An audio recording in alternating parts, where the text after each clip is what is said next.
Welcome to another episode of our SaaS Stories podcast, everyone. I'm your host, Ash, and this is a show where I interview proven founders and industry experts who share their stories, strategies, and insights to help you build, launch, and grow your SaaS business. In this episode, I'm going to talk with Vas and Leo, the founder and CEO of Playbook Agency. Vas and Leo, both former heads of sales in the SaaS industry, crossed paths through a London-based tech sales together. They have accumulated an impressive track record of generating over 5 million in annual recurring revenue for a diverse range of startups.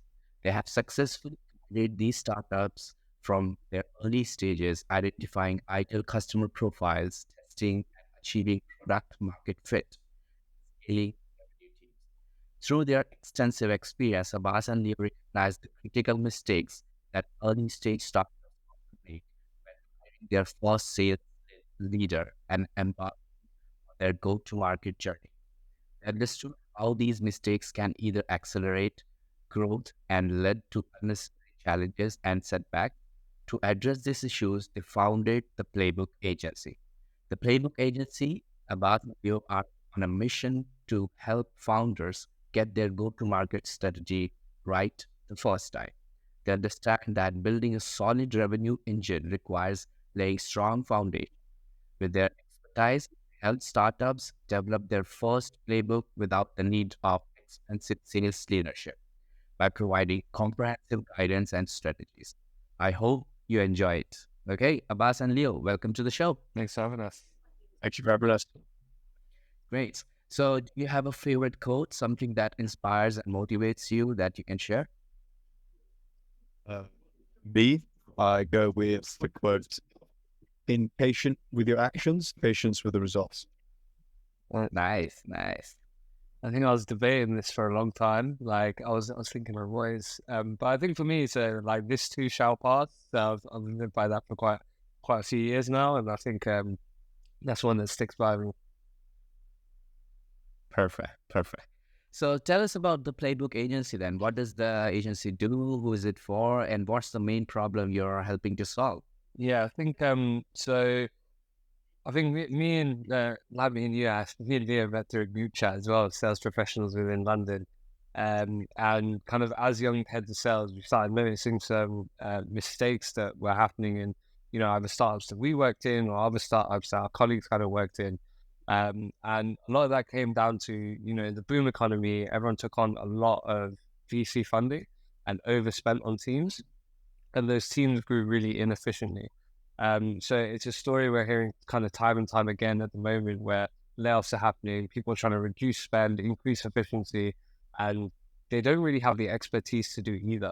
And so what's happening is me and Leo noticed this problem kind of start of the year, and we've been chatting about it. And we decided to form this agency based off some of the like internal referrals we had in the industry. So people coming to us and asking us for help, and we are like, we could turn this into something. So I think it's the idea around it, and what we want to do is offer fractional assistance for when people need it, and become that plug-in and play agency for when you need, for example, when you're testing message market fit and you're testing ideas, you can come to us. We can get you that access to those types of customers. And then again, when you're post launch and you want to start, you've started generating revenue, but you want to generate that revenue more efficiently, we can kind of layer on alongside kind of some of our team members to kind of help you drive that revenue as well. Okay, sounds good. So as you know that most of our listeners are people who are founders or co-founders, or they're having an idea and like start something of their own. So would you be able to give me an idea about your ICP and how you actually train them or motivate them or help them out from scratch to get to the place where they want to be? Yeah. So I think with founders, right, it's number one is like completely detaching yourself from the emotions of having your startup and being really, really like blunt and honest with yourself and be like, what does my prospect genuinely care about? So in ourselves, how we found ICP is we found founder-led sales but then founder-led management. So it's a founder managing the sales team. We know the pain point is that they can't manage the team effectively because they have a million other things to do. They can't provide the coaching that the team needs because they haven't got the time to do so. Even sometimes they haven't got the skill sets to do so. And so what we found is a real gap in the founder-led management approach. And with founders right now that are testing and trying to find that message is about who has this been built for, and what is that person's biggest problem, and does my message and my solution resonate with that problem? And if it's not that person's biggest problem, is there someone else in the org that has that problem, or do I need to go down a layer? So it's listing down the problems of this persona by speaking with them and finding out which was the biggest, and does my solution fit that problem? Right. Got it.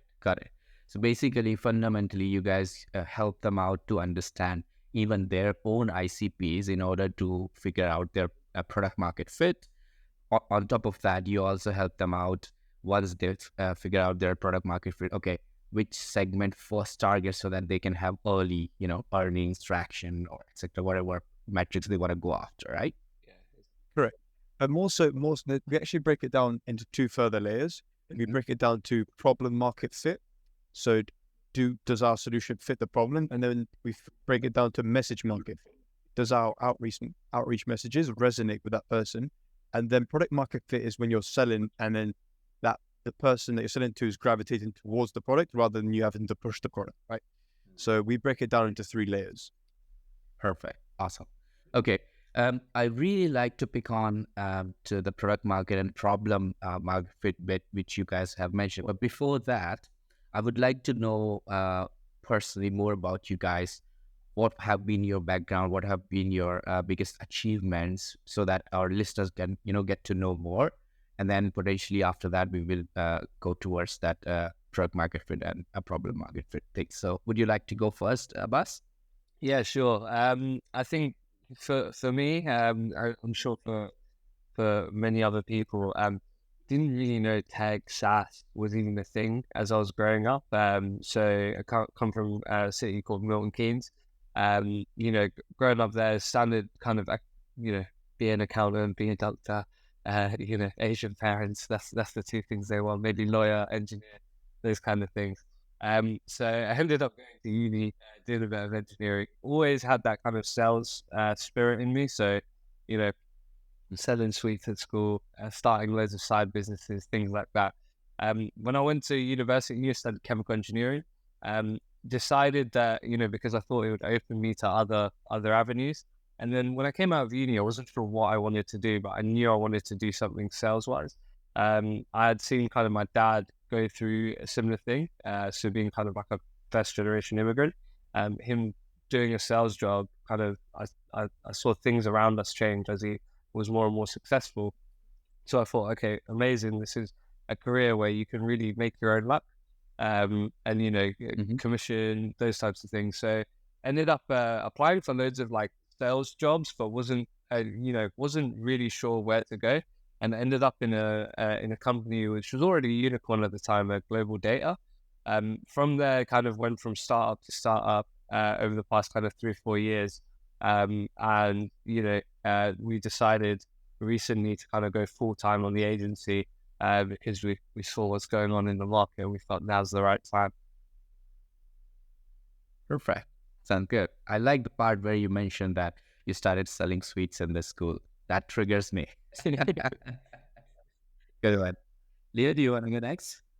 So yeah, I guess similar to Best, I did so originally my parents are from Albania, so I was born in the UK but raised in an Albanian family. Similar, I wasn't so much like they wanted me to be doctor or anything like that, because no one in our family is a doctor or anything like that. So it's just about try and start your own business or try and do something for yourself.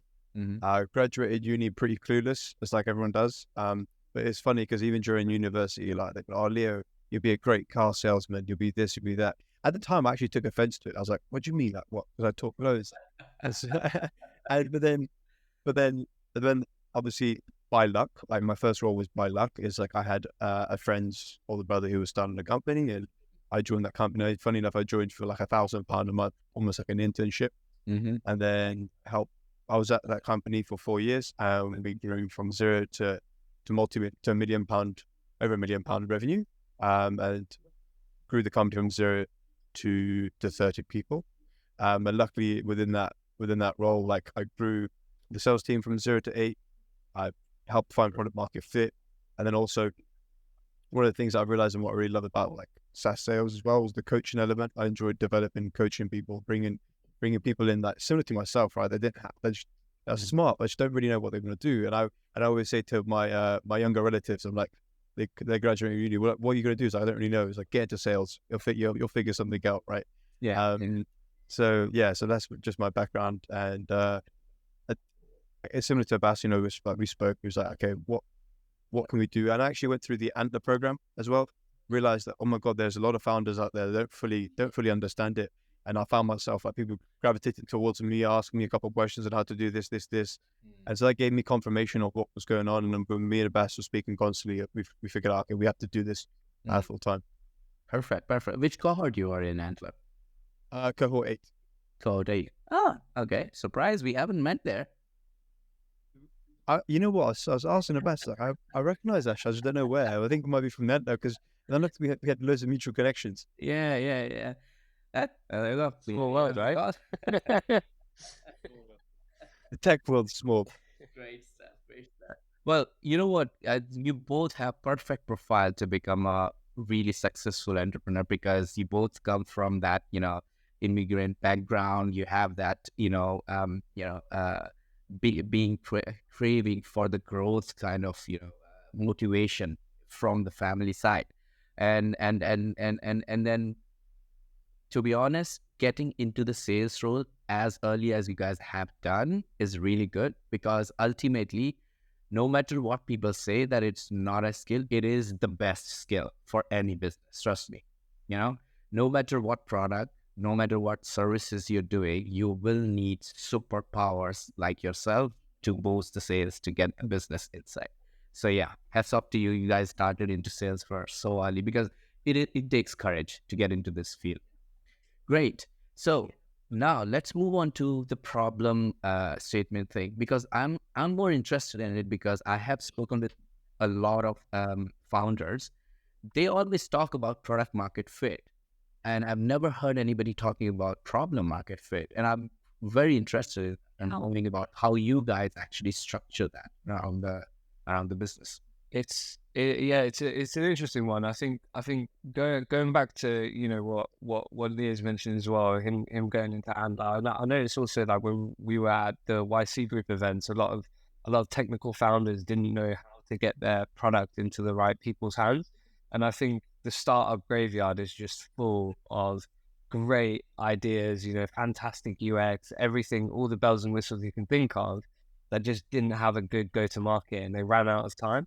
And so with problem market fit, it's really understanding how is your target market and how are your prospects verbalizing the issue that they have, and what language are they speaking in when they talk about this issue, and how can you make sure that we resonate with them and we can catch them on a hook to have a further conversation with them. And so that's really what it boils down to. And I think what I noticed, especially, speaking to multiple founders, and also working in some of the startups, is there is a bit of reluctance to spend more time refining your product than speaking to the people who would eventually want to use it. And there tends to be a huge disconnect sometimes, where I think product and sales need to work even more closely nowadays, to ensure that we're speaking the same language, and we're involving our customers as we're building the product. So yeah, I don't know, Leo, would you add anything to that? I would say also on the problem market fit is like, what is a nice to have problem and what is a big enough problem?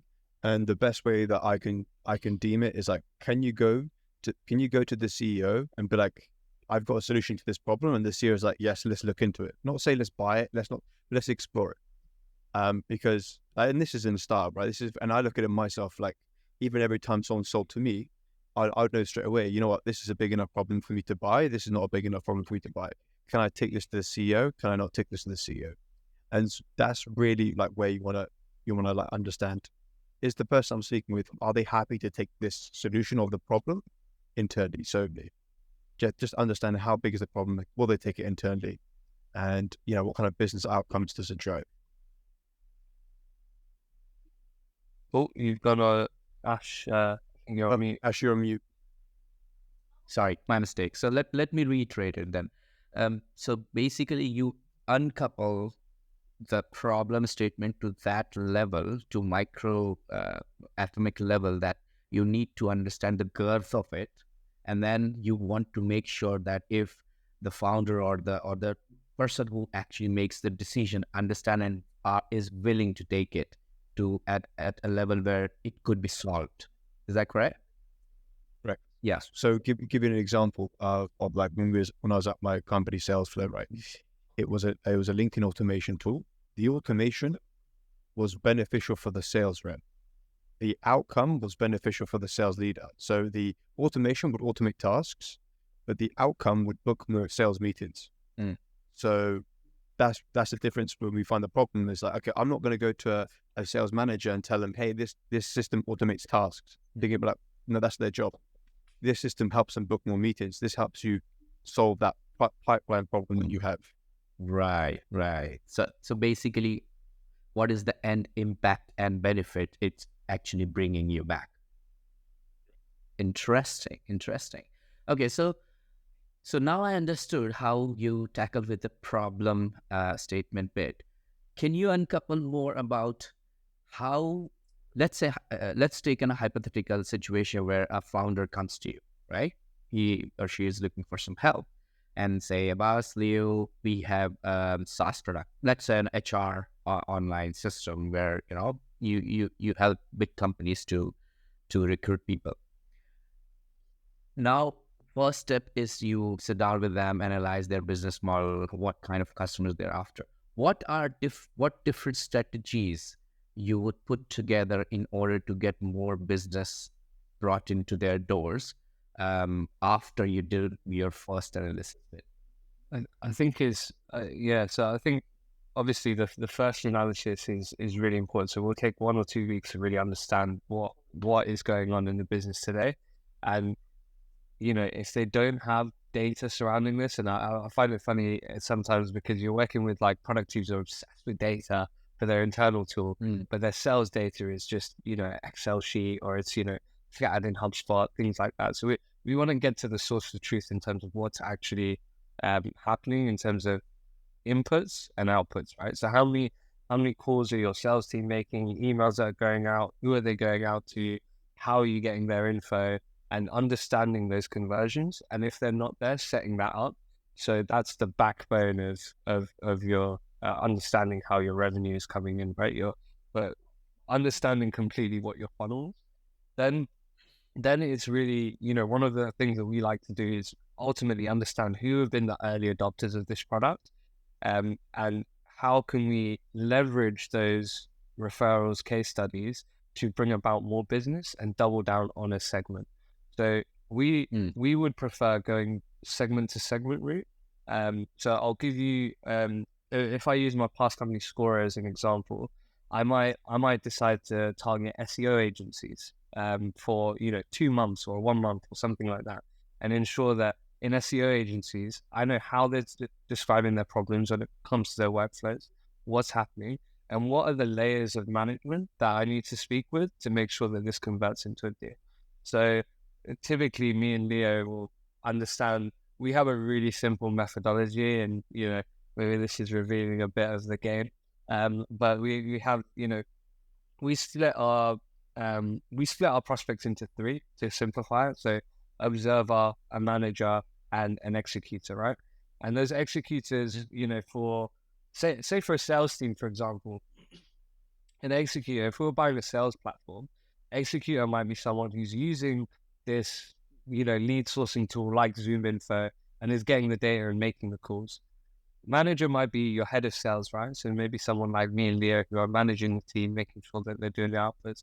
And the observer is the CEO who, at the end of the day, at the end of the month, that manager is servicing a number to to that person of interest. Now, all throughout the funnel, when we target those people, like Leo said earlier, we're saying different things to each person, right? CEO cares about the number, manager cares about attainment and his commission both ways, and the doer cares about being a top performer. So how can we leverage those conversations to delve into a business case that makes sense? So that's where we'll start, and then we'll start fixing channels. So for example, do you want to go, where are our prospects active? Give you an example. If we were targeting tech companies, your prospects are so active on LinkedIn. Whereas if you're targeting construction companies, you guys are not on LinkedIn at all. So you may as well, not double down on that. It might be more telephone, more email, those types of things. So understanding where your prospects are and building a cadence around that as well. Perfect. Sounds good.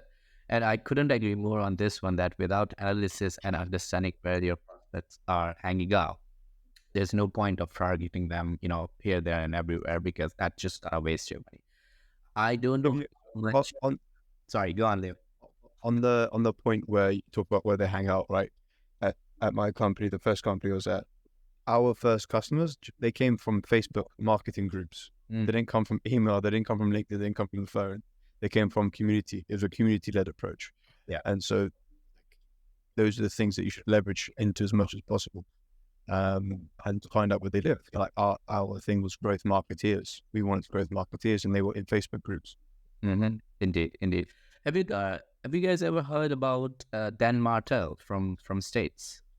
He's one of the growth hackers, very well known in States, and he runs this startup classes. I've done his 16 weeks classes. That's why I'm mentioning his name, because he's doing something similar like what you guys are doing, but he's at a next level. I guess you will be there in a couple of years, and that's pretty good, because we need people like you right now, in this space. Great stuff. So let's move forward. So have you guys started this by yourself? Is the whole business bootstrap? Have you raised any funding for it, or how is it working right now? Bootstrapped, old school. Bootstrap. Cashing out. Yeah. Yes. Okay. Right.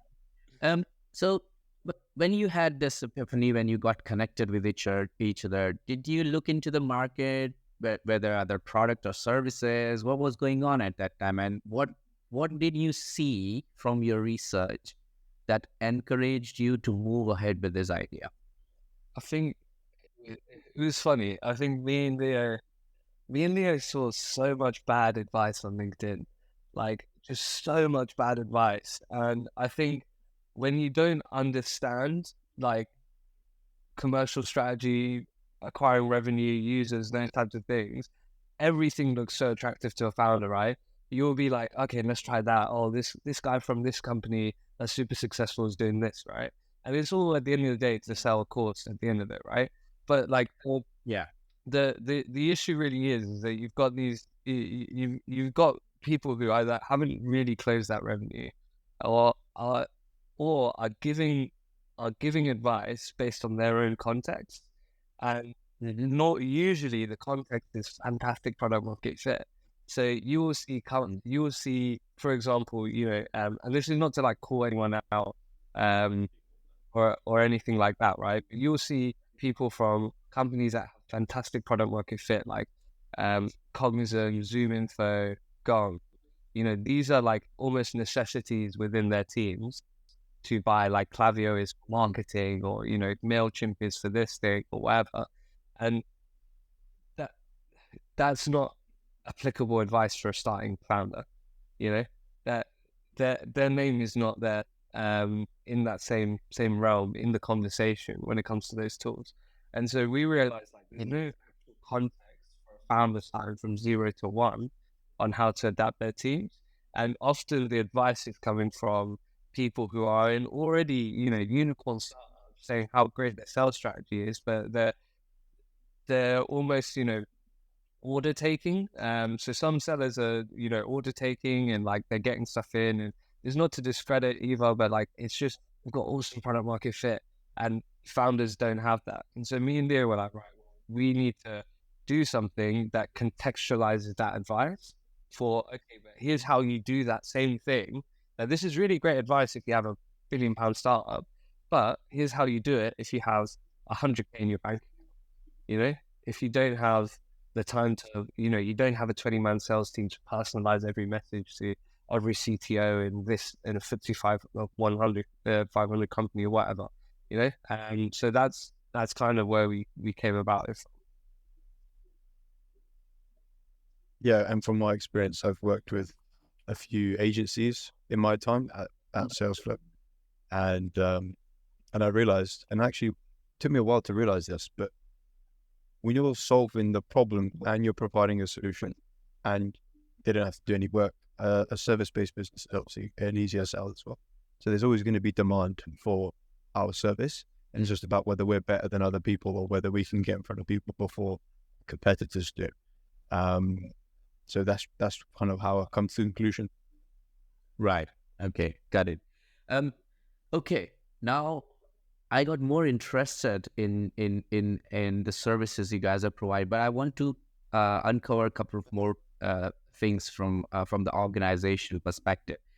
Tell me more about how big is your team, whereabout you're located in terms of offices, etc. And then after that, we will jump onto a sort of like a use case which our listeners would like to hear from you guys, which you took from either scratch or zero to a potential level which you guys are most proud of. So let's start with the team and the revenue. Yeah. So we started about what was it, 4 months ago now. So we've worked our way to 10K MRR now. It's just me and Leo, and we're using outsourced help for like such as VAs and things like that to, again, we drink our own Kool-Aid. So we will be, operating as leanly as possible. We'll be making sure that, so that the reason we exist is because we believe that startups should operate more efficiently. And so we've been doing the same, right? So there's no big office yet. There's nothing like that. And we should be taking on someone in the sales capacity anytime, kind of this or next week, which we're really excited for. And we feel like we've now got our range of services, like our product market fit with our services now, that we can now kind of expand with more customers. Right. Okay. Good stuff. So should we move to the next part where I would like to know more from a founder's perspective, any use cases which you have recently dealt with, which you have taken from either zero or from start till a level which you're very proud of? To elaborate what you mean by use cases, as in use cases for us? Case study.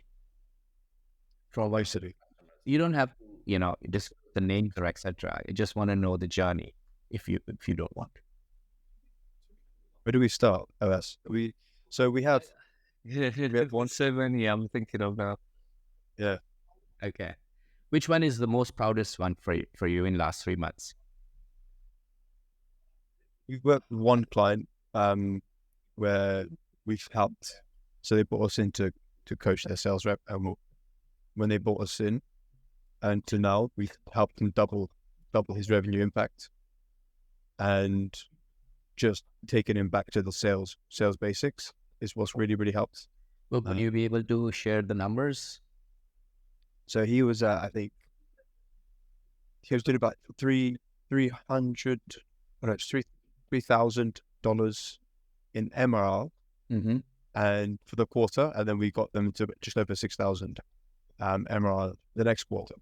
And what we did was we stripped it back from basics. We said, let's look at the calendar. How many meetings do we have in?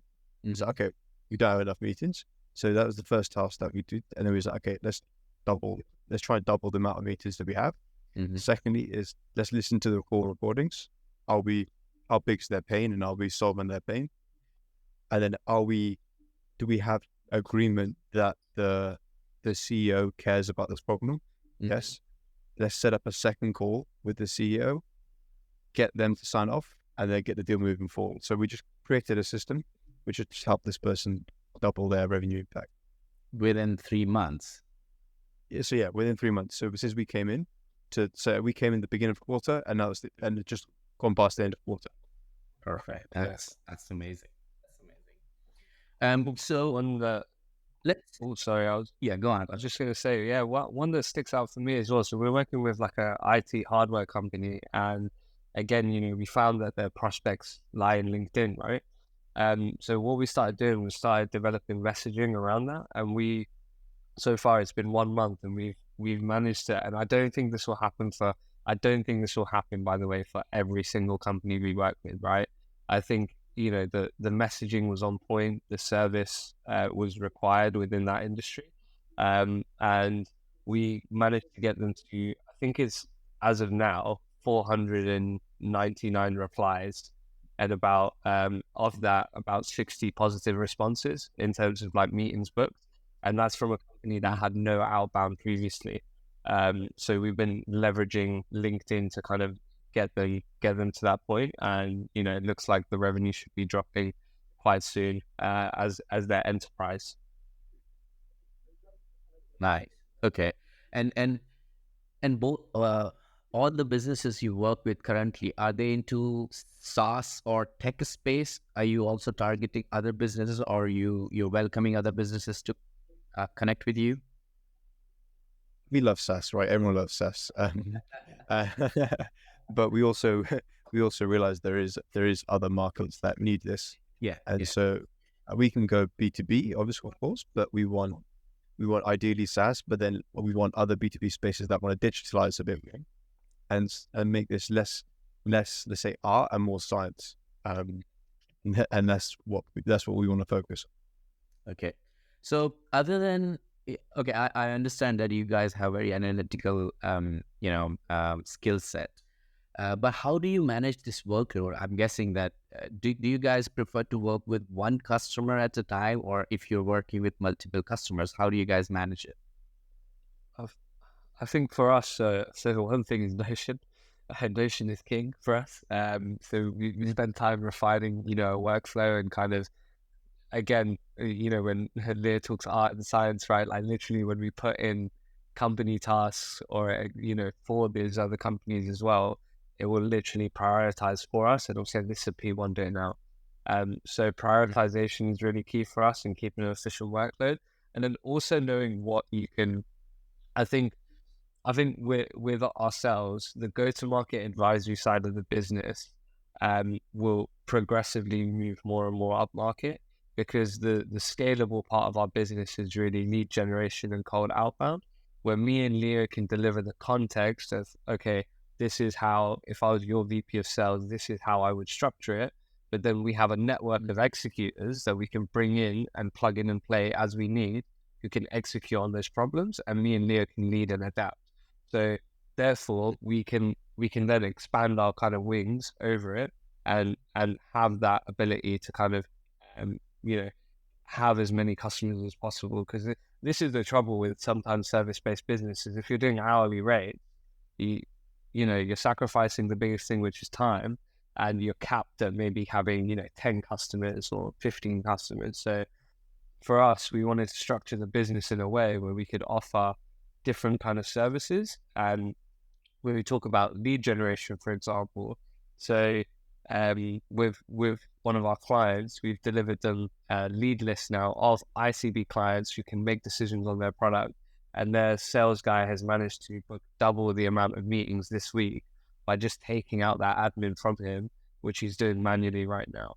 So that's something that we can utilize our network and data analysts to kind of drive that, where we're not doing extreme amounts of 10, 20 hours worth of work on a client. Right. Okay. I'm going one step back here, because what I want to understand from both of you is, you guys, I'm guessing you guys are like CTO, CEO, or you're both CEO of the company, or heads of. We're just chief get the job done officers. Chief get that. I like that. Yeah. So what I was trying to ask is, when I speak with founders who have 2 heads or 3 heads in the company. When you started, it's all gloomy and nice and friendly, and then straight away after a couple of months, it gets difficult because ultimately you have to make so many decisions, small and big, and then the decision-making process is difficult because then you have to consult with each other and then make sure, take the decision which is good for the company, not just good for the one person. So how do you guys streamline your decision-making process among yourselves? I think that, as Bess mentioned earlier, it is that kind of P1, P2, P3 approach, and we have to bounce on board off each other. Like I don't know, Bess will tell you, but I'm pretty blunt, right? I'm like, this is not what we need to do. We need to do this, and it is. I think it's the balance there, and we're just like, okay, what is this actually going to help us? Do we actually need to do this right now, or do we need to leave on the back burners? And if we need to do it now, why do we need to do it now? Okay, so because either it's going to help drastically improve client results, it's going to help us improve our efficiency, or it's going to help us improve revenue. Does it drive these two things, and does it need to be done now? That's how we get down to it. Right. We'll calculate like with those P1, P2s, P3s, and we've done in Notion as well. As we'll think of a task and we'll be like, right, this needs to be done, and we'll scale it in terms of like, we'll just put, is it low effort, high impact, high urgency, whatever, and then we'll just put it in the bucket we need it to be in, and then we have minimum daily actions that we need to commit to that will move the business forward. So whether that's posting social content, whether that's having live convos with prospects, whether that's setting meetings, creating opportunities, those types of things, closing revenue, right? These are all minimum daily actions that me and Leo need to be doing to move the needle forward. And any day that we're not moving the needle forward, and we've actually got a point system as well, which we also implement in some of the sales teams we work with. But if we don't get up to 8 points, we lose the day, right? So and then we can reflect on that because we always have a call.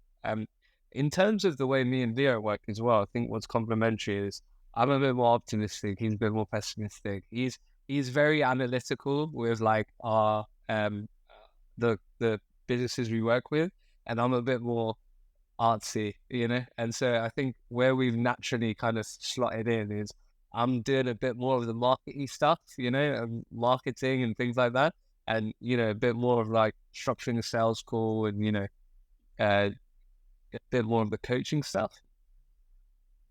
Go somewhere. There you go. A bit more of the kind of artsy. Oh, did you lose it? Have you got me back? Yeah, I think we did. So would you repeat the portion when you were saying that you're a little arty and analytical, and then So we were. I think we lost him again. You know what? If needed, I can. Here's Leo. Do you want to jump in? Yeah, okay, yeah. So in essence, like this is, so I'm more operational, slightly more pessimistic. Abbas is more marketing, slightly more optimistic. Like he, for example, I was watching him do a Canva project. I was like, I do not have the patience for Canva. It's too artsy, but I'm more like operational, just setting up system.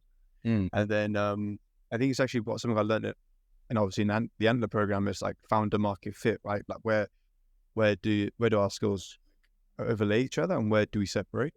And that was quite essential. And we figured out probably a bit later than usual. It's like what are we actually good at and what are we good at individually and what are we good at together? And that's where we kind of broke down, okay, Abbas is more content, that kind of stuff, and then I'm more operational. Yeah. Nowadays I hear this word everywhere in the air whenever I attend any meetups is like your co-founder is exactly like your partner. You have to marry that person, even though if it is a short marriage, but you have to, unless you get married to that person, it's very difficult to work with together. And I guess you guys, gel up pretty well in that term. Yeah. Great. So, okay. So let me jump on to our next question, which is a crucial one, which is how you guys find your customers in order to, generate revenue. So I think for us, referrals is super key, right? I think, when we're working with founders and we've done great work for them, they should be able to scream and champion about us to other founders. So referral is, one of the strongest ways we can generate revenue. And then the second part is mine and Leo's bread and butter, which is setting up systems and following playbooks to land revenue. And so we have actually started not just now doing outbound sales for ourselves, and also utilizing partnerships, with other sales colleagues that we have, because the thing with our services, because it's very plug and play, there's almost a need in some capacity for any one of those 3-4 things that we do. So that's where we're finding people. I think when it comes to founders, we'll utilize things like groups, networking events, specifically in London, things like that. And then, me and Leo are not afraid to pick up the phone or either send emails, cold outreach, things like that. We're definitely not shy. So we'll, everything we're implementing into some of these startups, we'll be doing ourselves as well. I think with founders on that is like there is, so unless it's like referral based, there is a bit of a nurture thing. Like we don't expect to close people first call. Like we sit down, we give them a bit of insight, okay, we understand where they're going, and we continuously nurture them through, because they will come to the time where, like, you know what, we need Abbas or Leo in the because they've been helping us a little bit on the way. So we understand that it's not always a one call close, it's a nurture process. So on a call, we nurture, we understand, check in, how's it going, do you need us? And then by the time a need comes, either we're there or they'll come to us. Yeah. And I couldn't agree more. I mean, your customers need to first know you, like you, and then trust you, isn't it? These are the 3 steps before they actually make a purchase. Exactly. Yeah. Great stuff. Oh my God, I enjoyed this conversation so much that I couldn't even finish out my question, and we are almost there at the end. But I would love to understand more. Like, throughout your journey and experiences, there must have been valuable lessons learned. If you don't mind sharing, could you reflect on your experience and tell us about one mistake or setback that you encountered along the way, that you now consider a regret, or maybe a lessons learned? Additionally, what advice would you give our listeners based on this experience? That's a really great question. I think there's the answer that everyone will give, which is like, I have no regrets, all this, and I think there's the lessons learned, I think, is the most important thing. And I think what I've learned from my time within startups is you really have to, especially if you're choosing to work in a startup, you really have to understand the fundamentals of the founder and what's driving them, because at the end of the day, this is the captain of the ship, right? And so you really need to understand what is going through their heads, how are they going to make everyone in this team successful, and worst case scenario, if you're not successful, what are you going to learn from this experience? And 2 is, if they really respect you, the paperwork will reflect it. And what I mean by that is, if you work in a startup or you're a founder, you need to find a way, especially in the time of now. Think about, me and Leo, right? We've gone off to do our own agency. Lots of people are thinking about the same thing, right? Less and less people are trusting that their shares are going to become this, that, and the other. Or if there's no writing in the shares that, there's very low trust right now. And so people have to retain top talent, and top talent is starting their own businesses right now. So I think the paperwork, you have to get your paperwork correct with your employees and make sure that that's a priority, because then you can retain, if someone knows that they're getting X% on the options or whatever, they'll be very happy to see this through. So I think I think it's a bit more of advice for working for startups more than starting one, but I think that those are really important from the people I advise sometimes as well. I think from my learning, is when you hire the first 3-4 people, I don't think they have to be, how they always say, hire people smarter than you. I believe what I've seen successful when the first 4 or 5 hires are just as passionate about the problem and the solution as you are. That gets the ball moving so much faster. That gives the customers a much better experience, and that will transition down to when they hire. But if you're hiring people based on experience and not about the passion and the grit of the problem you're solving, then you'll find that, again, churn, attrition will happen, and you'll be like, well, I hire people that are hungry and passionate. That will get you further, because once you're moving that boulder, it's easier to move the boulder with people that want to move it than the people who think that, oh, it needs to operate this way, or it needs to operate that way.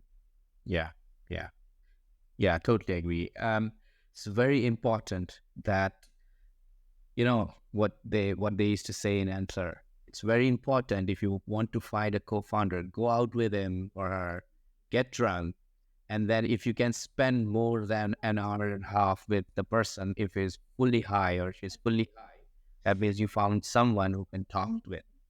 That was the essence of it. But I agree with you. Passion is equally important as experience. Great stuff. Okay, so we should wrap up now. So we are going into the lightning round. I've got 6 quick fire questions for you. So, just try to answer them as quickly as you can. You ready? Let's do it. Great. Okay. First question. What's one of the best piece of business advice you have received? I think getting bird in the hand is what my dad always says, right? You can go into fairyland trying to close these big deals, but make sure you're closing something consistently to service you and getting cash in the bank. I see loads of people chasing enterprise deals at the start of their startup journey, and then when that opportunity closes, they're put as well. So that's what I'd say. Bird in the hand. Okay. Yeah. Leo? I think for me, it'd be like, actions speak louder than words. I think people say things and people do things. Watch what people in a startup and in business, people's actions will do the talking. So just watch that. Yeah, good one. What book would you recommend to our audience and why? It's got to be so Never Split the Difference, which is by Chris Voss. Really good book on just, it's not even about negotiations, it's about buyer psychology. I think if you really want to understand sales, understand buyer psychology. Okay, great stuff. Abbas? I think again, it's another sales book. It's called Fanatical Prospecting, and it's just, again, all about, it's not going to hurt you today not chasing customers, but this build up of putting it on the back burner is going to hurt you in a quarter. And so make sure that, you or you have someone in your team that's relentlessly hitting your market, because if you're not, someone else will. Right. Great stuff. What's one attribute or characteristic in your mind of a successful founder? Problem solver. I think just courage, it takes courage to start the business, but it takes more courage to maintain and keep it going. It's very easy to go with the waves and kind of get motivated one day. Oh, I'm going to start a business. Everyone goes through that, but I think true founders have that kind of grit, which carries them forward. So I'd change that. Say grit, more importantly. Okay, good that. What's your favorite personal productivity tool or habit? I guess you already answered that, but yeah, go on. Probably a mixture of like Notion or ChatGPT. Everyone's using OpenAI at the moment, but I think Notion keeps us honest. Me and Leo. Yeah, Notion. At the moment, what I'm using for networking, which is really working well, Lunch Club. Enjoying Lunch Club. Once a week, just jumping on calls with people, jumping on calls with founders, and just networking. Perfect. What's a new or a crazy idea you would love to pursue if you had the time? Oh, Leo, you've got tons of these. Yeah, right. So right now, what I'm pursuing an idea now, actually, when you say that. So there's 2 ideas. One I'm pursuing now, and one I just spoke with Abbas about earlier. So number one is tracking. So in B2B sales, a lot of effort goes into the getting new business. And then what happens is post sales, there isn't that much like innovation technology to assist that. So what I'm doing is developing a system that automates like contact updates and company change updates on your existing customers. So if someone leaves, if they've raised money, if they're hiring a new decision maker, and just bringing these insights directly to the team with the idea of reducing churn and helping increase new business opportunities. And then the second idea, which I had today, was YouTube transcription into like content. So like transcribing video content and then creating that flywheel, which me and Abbas will be looking to do soon as well. Good one. I like both the ideas. You have any others, Abbas? I think to be fair, I think me and Leo see ourselves maybe starting a SaaS, as we go through this journey. The exciting thing about us and about our business is we speak to so many founders. So we're finding very specific founder problems now. And I think it's only a matter of time before we start resolving this. So whether this agency then becomes a SaaS in itself, where it's like a go-to-market marketplace for experts, specifically for, this sector, or like really niche down, that could be a possibility. We've had, customers request for us to get cold callers in because they want people cold calling about their product. But me and Leo are way too expensive to do it. So we've been, getting other people in to kind of do that. So I think, there's a lot of ideas kind of running around, and especially when you talk to founders, it's always exciting. I'm sure it's the same for yourself, Ash, right? How do you not get distracted, actually? Like, with, because I see this all the time. People get distracted by ideas like, oh, no, I should do this instead. I would answer that question, but let me ask you the last one first for that quick line. The last one for you both is, what's an interesting and fun fact about you that most people don't know?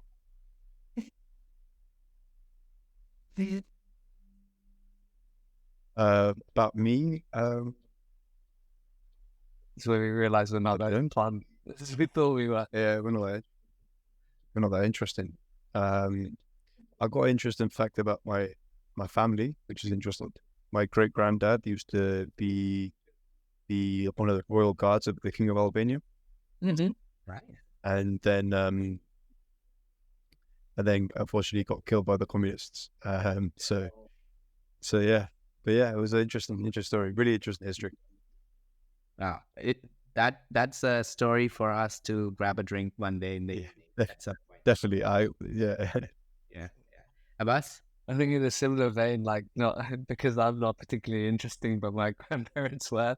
My granddad on my mom's side ended up in prison for rebelling against the government in Tanzania, and so he was like a political prisoner for a bit. Really nice guy though, so no actual crimes are committed, but yeah, that's a fun fact. Yeah, wow, you both can get actually a script written for a Hollywood movie. Great stuff. Awesome. So just to quickly answer your question, I do get distracted, as everyone does. I think you guys are very young and very energetic, and that's why you have that kind of capacity of brain available for you to think about things.